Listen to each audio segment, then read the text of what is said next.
Good afternoon, everyone, and welcome to the Share Conference Series and inaugural All Things Consumer Conference.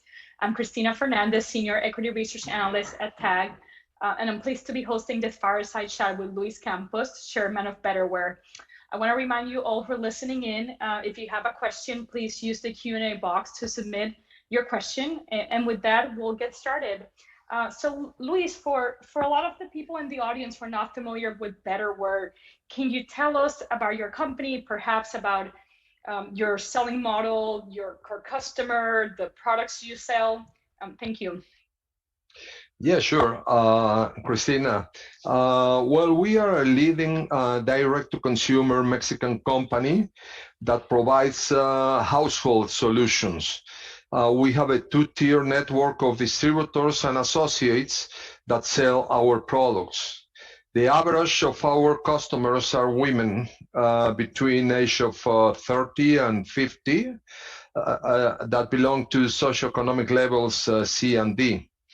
We sell products and solutions for every corner of the household. I mean, we sell products for the bedroom, for the living room, for the laundry, for the kitchen, and many other. The average price of our products is approximately $5 US, and all of our products are designed by us under the Betterware brand name. We have three main sources of product innovation, which are an in-house design department, Betterware Design Partners, which is a community of freelance designers, and Betterware Design Lab, which is a co-design partnership with 12 of the top industrial design universities in Mexico. We have a direct-to-consumer selling model, distributors and associates that sell our products throughout 12 catalogs a year. And they benefit from selling Betterware products in two ways. Discounts from the catalog price, in the case of the associates, this is 20%, 24% discounts.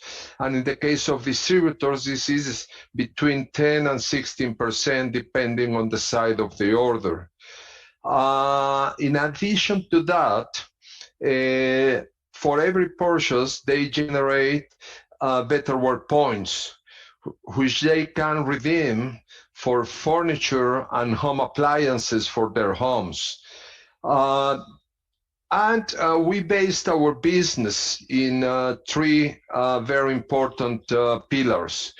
One is product innovation, the other one is business intelligence, and the third one is technology. And this is really what differentiates us from other direct-to-consumer companies in Mexico.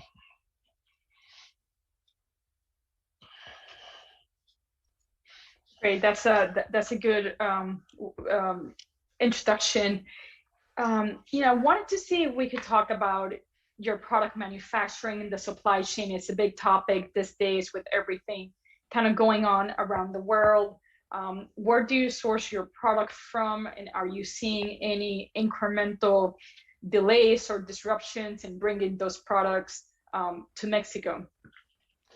Yeah, we basically manufacture through third-party manufacturers. 90% of our product needs come from China. We have like more than 150 factories that manufacture for us in China. These manufacturers have to be certified by our office in the city of Ningbo in China. Every manufacturer has to comply with our engineer and quality specifications. Once they are certified by our office, they can manufacture for us. The other 10% is being manufactured in Mexico, also by third parties, and also certified by our quality assurance area in Mexico.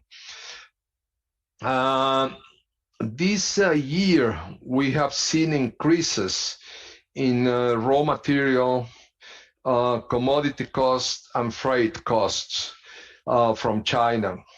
But we have been able to mitigate this effect due to the increase in our volumes. We also have favorable contracts with shipping companies that have allowed us to mitigate the effect of price increases. Therefore, as of today, we have not had significant impacts, but we are closely monitoring the situation for the rest of the year and the years to come. And this is basically the situation. I mean, both in Mexico and China. How long are your products taking to come from China to Mexico? Is that the same as it was pre-COVID, or is that period extended?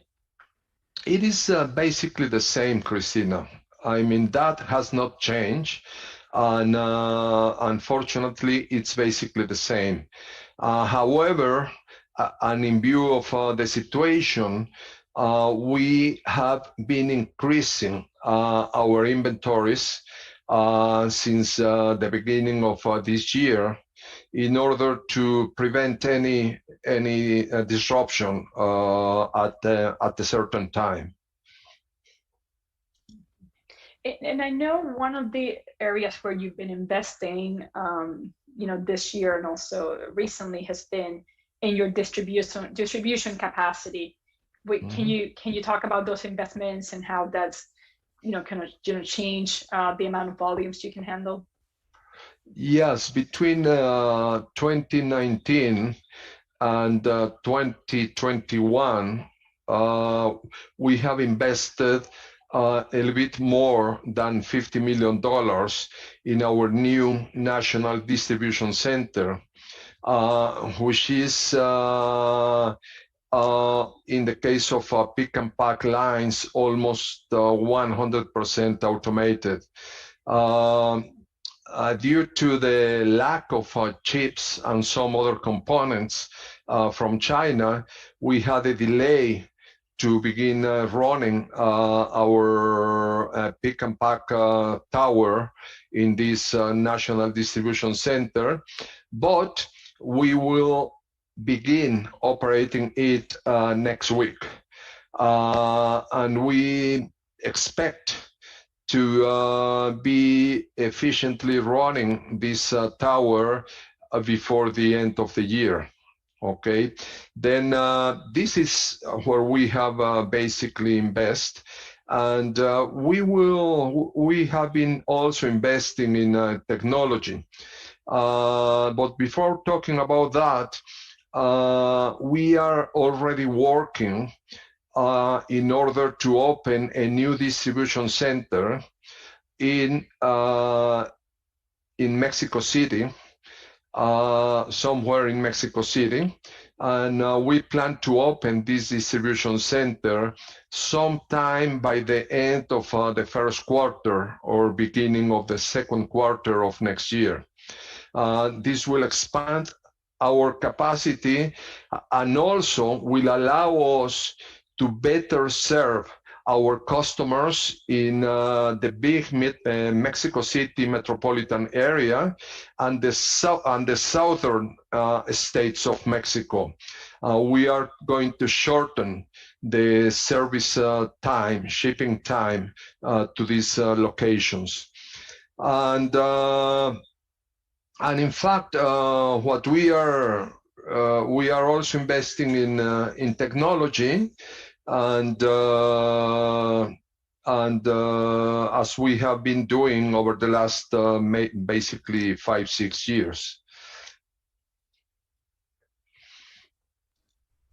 Great. Thank you. So I wanted to shift a little bit and talk about your, your financial results and the outlook for this upcoming year. So, last year you saw very strong growth as your company and, home furnishings benefited from people spending more time at home. The outlook for this year is for revenues to grow 49 to 56%. That implies about 14% growth in the back half of the year. Last year, you saw about 200% growth. So what are you seeing, I guess, in Mexico in your business that gives you confidence that you can continue to grow on top of the very strong growth you saw last year? Sure. We have always found the way to grow, okay? And since we based our growth projections in information from our business intelligence unit, which is constantly analyzing millions of data points to make informed business decisions, we have a very clear roadmap on where and how we can grow geographically, and also in terms of share of wallet. And based on all this data, we know we can grow at double digit over the next 5 years, and hopefully double our household penetration in the next 5 years, from 20 or 24% that we have now to 40% at the end of the next 5 years. This is what gives us confidence about how we can grow. I mean, we have a very clear roadmap coming from our business intelligence area, and we are very disciplined to follow and stick to this roadmap in order to do it.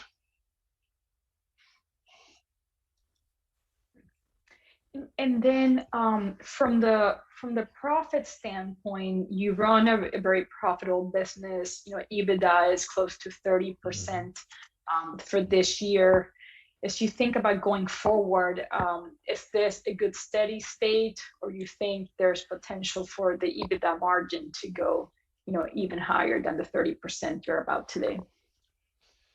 I think, we have always been conservative in the financial side of the business, and we think that the guidance for this year between 29.6 and 30.1% of EBITDA is very reasonable. And at this point in time, we would not think about increasing this margin.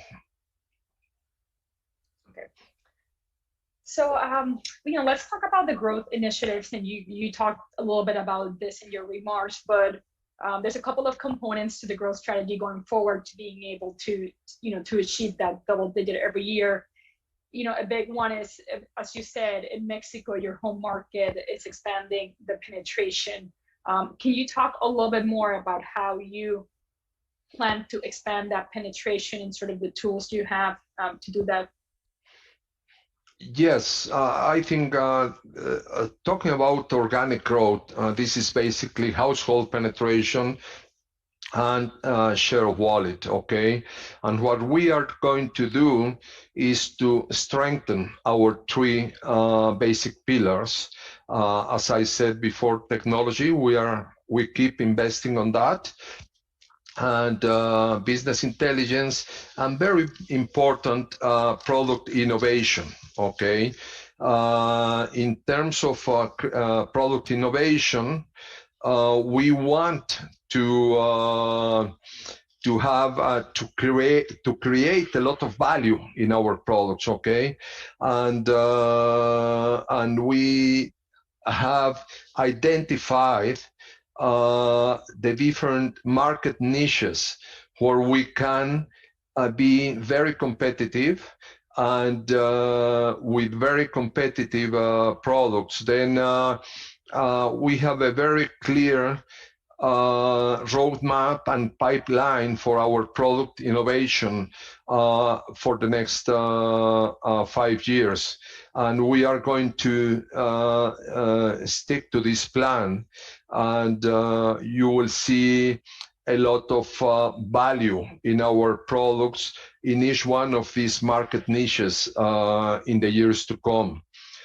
Talking about digital and technology, well, we basically, over the years, we have developed our 2.4 terabyte database on our data analytics capabilities to make the best decisions based in data and not only in intuition. Intuition is important, but data is equally important. And this is something that cannot be easily replicated, but we are making great progress on this. In the commercial side of our technology investments, we are working on Betterware 3.0, our platform for distributors and associates. We are investing in our e-commerce platform. We keep investing in that. In our pipeline 2.0 and our chatbot, among other initiatives. In the service side of the business, we are investing in our pick and pack tower, as I said before, our new distribution center, and drive-in, our new technology that provides real-time shipment updates to our distributors, providing a 2 to 3 hour window of order arrival. And this is basically what we are doing, and the reason why we feel very confident about our growth plan for the next 5 years. That was pretty comprehensive. I want to see if you could go back and talk a little bit more about product innovation, which I think is something unique to you. Like, how do you, how do you develop products in-house? Sort of like what categories you're strong in, what can you add to the product lineup? Yeah, just to give an example, and we will be reporting on this in the quarters and years to come. We are expanding our product line to a new product category, home improvement, which is doing very well, and we have great expectations on this new product category. And like this one, I mean, we are now everywhere at home, okay? We are in the kitchen, we are in the bedroom, we are in the laundry, the bathroom, etc. We are even outdoors, I mean, in the garden, etc. And we will keep expanding that. For now, home improvement is one of them. I am sure that in the next 2-3 quarters, we will make public another market niche where we are going to be participating, which is also very exciting for any household. One part of your business that I wanted to talk about that we haven't touched today is how you sell the products. Can you talk a little bit about like your marketing, the catalogs that you send out, and also recently, you also have e-commerce. So how does that play into the overall selling model? Sure. We had been working with 9 catalogs a year with an average lifetime of 6 weeks. Beginning in the month of September, we are already going to work with 12 catalogs a year, 1 per month. I think this is going to be a good driver for our growth, because this is going to even increase the dynamics of our business with distributors and associates.